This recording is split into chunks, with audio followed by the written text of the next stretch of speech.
Good morning students. बेटा आज के लेक्चर में हम पढ़ेंगे एनएसओ लेवल के कुछ क्वेश्चंस और कुछ प्रीवियस ईयर में आए हुए क्वेश्चंस। ओके, तो अभी तक हमने जितना पढ़ा है, जितने कॉन्सेप्ट्स पढ़े हुए हैं, तो उससे रिलेटेड आज जो कुछ क्वेश्चंस हैं आपके। ओके, ऐसा नहीं है पर्टिकुलर मैं एक टॉपिक को लेके चल रही हूँ। रैंडमली जितना हमने पढ़ लिया है, कोई भी टॉपिक आपका बीच में आ सकता है। ओके, तो इसके लिए आपको क्या ज़रूरी है, एनएसओ के जो हमारे वीडियोस आते रहेंगे उसके लिए ये बहुत ज़रूरी है कि आपने जितना पढ़ लिया है प्लीज़ उसे रिवाइज करते रहो, तभी आप उसे रिलेट कर पाओगे, अदरवाइज आपको क्वेश्चन समझ नहीं आएंगे। ओके, तो क्वेश्चन फर्स्ट इज, एक और बात, क्वेश्चन स्टार्ट करने से पहले मैं आपको बोल दूं कि आप सबने क्या करना है, पहले आप क्वेश्चन रीड करो, देन खुद से ट्राई करो, पॉज करो वीडियो, खुद से क्वेश्चन ट्राई करो, उसके बाद ही आप सॉल्यूशन देखो। अदरवाइज आप जस्ट कॉपी पेस्ट कर रहे हो तो इसका कोई मतलब नहीं है। ओके, आपको कुछ भी समझ नहीं आएगा जस्ट आप कॉपी पेस्ट अगर कर लोगे। ओके, तो खुद से ट्राई करो, उसके बाद ही सॉल्यूशन देखो, देन चेक करो आपका जो कॉन्सेप्ट था या जो आपने कॉन्सेप्ट अप्लाई किया वो सही था या नहीं था। ओके, तो ठीक है, फर्स्ट क्वेश्चन बेटा स्टार्ट करते हैं। A set of forces acts on a ball as shown below. तो ये आपकी एक बॉल है। ओके, ये आपकी एक बॉल है, उसमें कुछ फोर्सेस एक्ट कर रहे हैं। कौन कौन से फोर्स आपको अगर देख रहे हो तो एरोज से मैं यहाँ पे रिप्रेजेंट किया हुआ है। 6 Newton, 3 Newton. Okay, and this side कौन कौन से, 8 न्यूटन एंड 2 न्यूटन। ओके, तो आपको दिख रहा होगा राइट हैंड साइड कौन से फोर्स लग रहे हैं, 6 Newton and 3 Newton. Left hand side अगर हम बात करें तो 8 न्यूटन एंड 2 न्यूटन। ओके, तो ये तो बहुत सिंपल क्वेश्चन है, आप थोड़ा सा सोचो तो। ओके, तो इसमें पूछा है in which direction will the ball move. कौन सी डायरेक्शन में बॉल को जाना चाहिए। ओके, अगर मैं कह रही हूँ ये कौन सी है हमारी राइट डायरेक्शन और ये कौन सी रहेगी बेटा, लेफ्ट। आप अपने हैंड्स के अकॉर्डिंग पता लगा सकते हो which one is right and which one is left. Okay, अब फोर्स देखते हैं, नेट फोर्स। अगर देखो इस डायरेक्शन में, राइट डायरेक्शन में कितना फोर्स टोटल नेट कितना है, देखो 6 + 3, it means 9 Newton.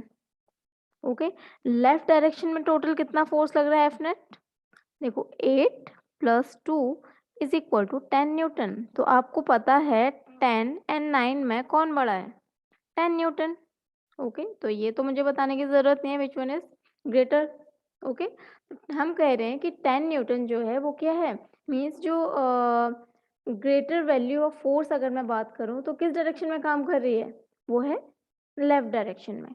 It means जो नेट फोर्स है और रिजल्टेंट फोर्स है वो किस डायरेक्शन में काम करेगा। तो हम इसमें अगर ऑप्शन चेक करें, बॉल विल नॉट मूव, ये रॉन्ग है। Why, because these are not equal and opposite force. Suppose ये 9 न्यूटन और ये भी 9 न्यूटन होता तो क्या होता, इक्वल एंड ऑपोजिट फोर्स, तो ये क्या हो जाता, बॉल विल नॉट मूव। ठीक है ना, देन ये ए ऑप्शन करेक्ट होता। बट यहाँ पे अनइक्वल फोर्सेस हैं, एक डायरेक्शन में 9 न्यूटन है, एक दूसरी डायरेक्शन में एक्ट कर रहा है 10 न्यूटन, तो ये अनइक्वल फोर्सेस हैं, तो फर्स्ट तो ऐसे ही रॉन्ग हो जाता है। Ball will move towards right, क्या राइट डायरेक्शन में बॉल मूव करेगी, नो, बिकॉज राइट डायरेक्शन में क्या है, कम फोर्स लग रहा है, किसके कंपैरिजन में, लेफ्ट डायरेक्शन में। लेफ्ट में अगर ज्यादा लग रहा है तो बॉल को कहाँ जाना चाहिए, towards left. Option C is correct, the ball will move towards left. Okay, तो ये बहुत सिंपल कॉन्सेप्ट पे आपका क्वेश्चन है जो फोर्स हमने स्टार्ट किया था, नेट फोर्स जो मैंने आपको एक्सप्लेन किया था। ओके, एंड डी ऑप्शन अगर आप पढ़ो, ठीक है, the ball will lifted upward, ये तो इम्पॉसिबल है, फोर्स हम लेफ्ट राइट डायरेक्शन में लगा रहे, बॉल ऊपर क्यों जाएगी। ठीक है ना, ये तो कॉमन सेंस की बात है कि ऑप्शन डी तो आप ऐसे ही कट कर दो। ऑप्शन ए भी आपको आइडिया रहता है, कोई भी ऑब्जेक्ट रेस्ट में कब रहता है, जब इक्वल एंड ऑपोजिट फोर्स उस पर एक्ट कर रहे हैं, बट यहाँ पे ऐसा नहीं है, तो ऑप्शन बी और सी में ही कोई आंसर होगा। 50% तो यहीं पे क्वेश्चन सॉल्व हो गया। अब हमें देखना है कि राइट में जाएगी कि लेफ्ट में जाएगी, वो हम नेट फोर्स देख लेंगे कि किस डायरेक्शन में फोर्स की वैल्यू ज़्यादा है। ओके, उसी डायरेक्शन में क्या होगा बच्चे, फोर्स सॉरी जो बॉल है वो मूव करेगी। ओके, तो ये बेसिक क्वेश्चन था, ये आपको समझ आ गया होगा। ओके, नाउ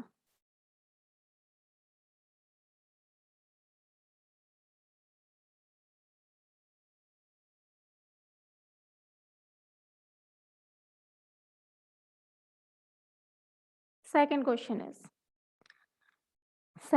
इज अगेन वही बेटा, क्वेश्चन आप रीड कर लो देन खुद से ट्राई करो। Okay, a sound played on a flute, a sound of same pitch is played on a trumpet. ठीक है, दो इंस्ट्रूमेंट हमने ले लिए, एक फ्लूट ले लिया, एक ट्रम्पेट ले लिया।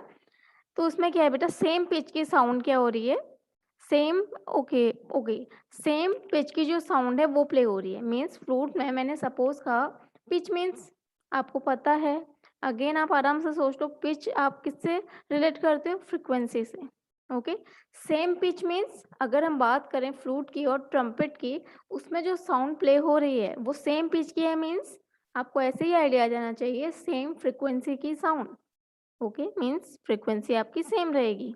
ओके, पहली लाइन में ही क्वेश्चन सॉल्व हो गया, लेकिन हम आगे देख लेते हैं पूछा क्या है। Which of the following correctly compares the two sound wave. Okay, but आपको यहाँ पे कंफ्यूज करने को स्पीड में भी रिलेशन दिया हुआ है। ओके बेटा, मैंने शॉर्टकट किया, आप लोगों को पूरा लिखना है। फर्स्ट ऑप्शन इज, जो ये दो साउंड है, एक फ्लूट में प्ले हो रही है, दूसरी किसमें बेटा, ट्रम्पेट। ठीक है, दोनों में क्या है, पिच सेम है, इट मीन्स फ्रीक्वेंसी क्या होगी, फ्रीक्वेंसी क्या होगी दोनों ही साउंड की, सेम। तो 50% क्वेश्चन ये भी सॉल्व हो गया। Means different frequency and different speed, ये तो नहीं हो सकता बिकॉज यहाँ पे डिफरेंट फ्रीक्वेंसी बोला है दोनों के लिए। Different frequency and same speed, different frequency वाला तो आंसर ही नहीं होगा। 50% हमारा क्वेश्चन सॉल्व हो गया। अब हमें चेक करना है कि सी और डी में कौन सा आंसर होगा। सेम स्पीड तो आप समझ गए, बट स्पीड सेम होगी या डिफरेंट होगी ये हमें पता लगाना है। ओके, तो जो दो साउंड्स की बात हो रही है उसमें मुझे पता लगाना है कि उनकी स्पीड सेम होगी या डिफरेंट। पिच से मुझे ये तो आइडिया आ गया कि फ्रीक्वेंसी सेम होगी।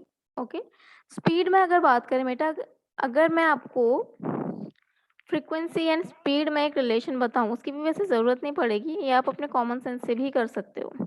ठीक है, एक बार खुद से सोचो कि क्या होना चाहिए। अदरवाइज मैं आपको एक रिलेशन भी बता देती हूँ, speed and frequency. V is equal to frequency f and wavelength lambda. This is the relation between what? Speed and what? Frequency. Clear है? ये क्या बता रहा है? V is equal to f lambda means जितनी ज़्यादा फ्रिक्वेंसी होगी speed भी उतनी ही होगी। मीन्स प्रपोर्शनल है, दोनों प्रपोर्शनल हैं। अगर हम कह रहे हैं दोनों साउंड जो साउंड्स हैं वो क्या है, सेम फ्रीक्वेंसी की हैं, तो आपको थोड़ा बहुत आइडिया आ गया होगा उसमें क्या होनी चाहिए, सेम स्पीड भी होनी चाहिए। तो option C is correct. Okay, अगर आपको ये रिलेशन से आइडिया नहीं आ रहा तो आप कॉमन सेंस से भी आइडिया लगा सकते हो बेटा। अगर देखो हमने बोला कि फ्रीक्वेंसी सेम है दोनों साउंड्स की। ओके, बिकॉज उनकी पिच सेम थी।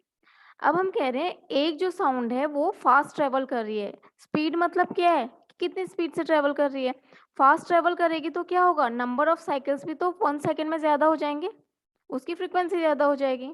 ठीक है ना, तो सेम फ्रीक्वेंसी के लिए क्या कंडीशन होनी चाहिए, हमेशा सेम स्पीड भी होनी चाहिए। अगर डिफरेंट स्पीड होगी तो क्या हो जाएगा, वो वेव आगे निकल जाएगी या नंबर ऑफ साइकिल्स उसमें क्या होंगे, दूसरे के कंपेयर में कम रहेंगे। और नंबर ऑफ साइकिल क्या रिप्रेजेंट करता है, आपकी फ्रीक्वेंसी। ओके, तो ये आई होप आप लोगों को क्लियर हो गया होगा। ठीक है, आप चाहो तो ये रिलेशन नोट कर लो क्वेश्चन के साथ साथ, नहीं समझ आ रहा तो आप कॉमन सेंस से भी ये क्वेश्चन सॉल्व कर सकते हो। ओके, एंड नाउ वेट,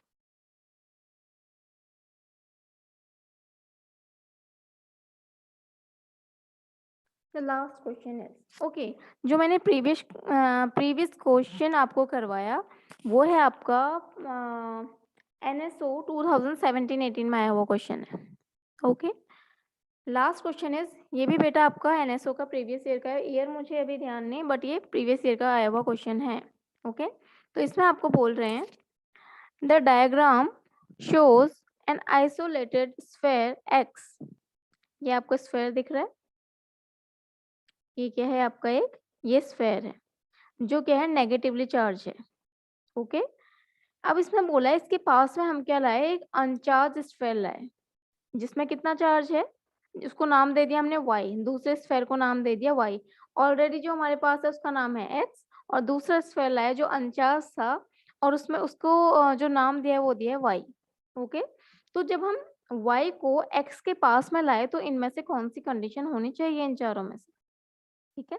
तो ऑब्वियस है, देखो अगर ये पूरा नेगेटिवली चार्ज है, देखो ये क्वेश्चन आप आराम से नोट कर लो, मैं इसका सॉल्यूशन आपको करा देती हूँ।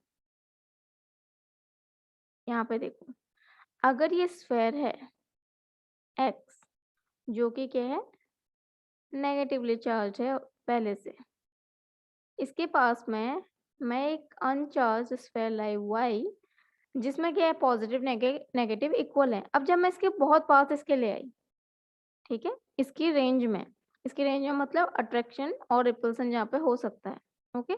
तो क्या होगा, क्योंकि ये पूरा नेगेटिव चार्ज है, नेगेटिव चार्ज किसको अट्रैक्ट करता है, पॉजिटिव चार्ज को।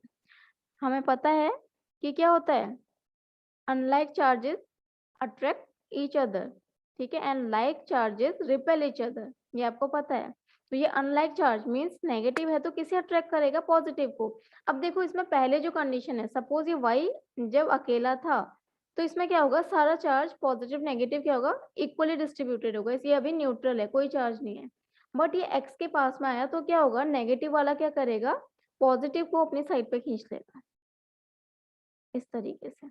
अब एक साइड अगर पॉजिटिव चार्ज हो गया तो दूसरी साइड ऑब्वियसली क्या हो जाना चाहिए, नेगेटिव, इस तरीके से, ओके। तो आई थिंक क्वेश्चन क्या था, इसका आंसर मुझे लग रहा है मैंने इस टाइप का डायग्राम आई थिंक बी में बनाया हुआ है, नो ए में, ओके ना। तो ऑप्शन ए इज करेक्ट, ये भी प्रीवियस ईयर का आया हुआ क्वेश्चन है, ओके। एक्चुअली मैंने थोड़ा सा इसमें चेंज किया है, वो भी मैं आपको बताऊंगी, बट अभी के लिए आप इसमें समझ जाओ, ओके। क्योंकि नेगेटिवली चार्ज है तो एक इसको पॉजिटिव को अट्रैक्ट करेगा। इसी क्वेश्चन को अगर मैं थोड़ा और चेंज कर दूं, ये एक्स था अगर ये पॉजिटिवली चार्ज गिवन होता, अगेन हम एक अनचार्ज मीन्स वाई इसके पास में लाते इसकी रेंज में, तो क्या होता, यहाँ हो जाता नेगेटिव, क्योंकि पॉजिटिव किसे अट्रैक्ट करेगा, नेगेटिव को, एंड ऑपोजिट साइड क्या बचता फिर, पॉजिटिव। क्लियर है, तो क्वेश्चन कैसे भी बन सकता है।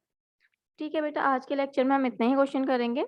अगेन मैं कह रही हूँ कि पहले क्वेश्चंस खुद से ट्राई करो, अभी आपके और भी वीडियोस आएंगे, ओके। तो आप पहले क्वेश्चंस खुद से ट्राई करो, देन उसके बाद आप सॉल्यूशन में जाओ, ओके।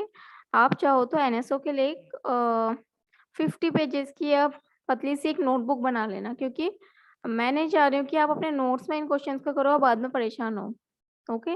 तो जिन बच्चों को समझ आ रहा है वेरी गुड, और जिसको समझ नहीं आ रहा तो इसके लिए पैनिक होने की जरूरत नहीं है, ओके। ये आपके एनएसओ के लिए मैं करा रही हूँ, तो देख लेना, आपको अगर समझ आ रहा है तो बताना, ओके। और नहीं आ रहा है तो आप पूछ सकते हो, उसके लिए परेशान होने की जरूरत नहीं है, बट इन क्वेश्चंस को आप एक पतली सी नोटबुक अलग से बना के उसमें करो, ओके। ठीक है बेटा, मिलते हैं नेक्स्ट क्लास में, बाय।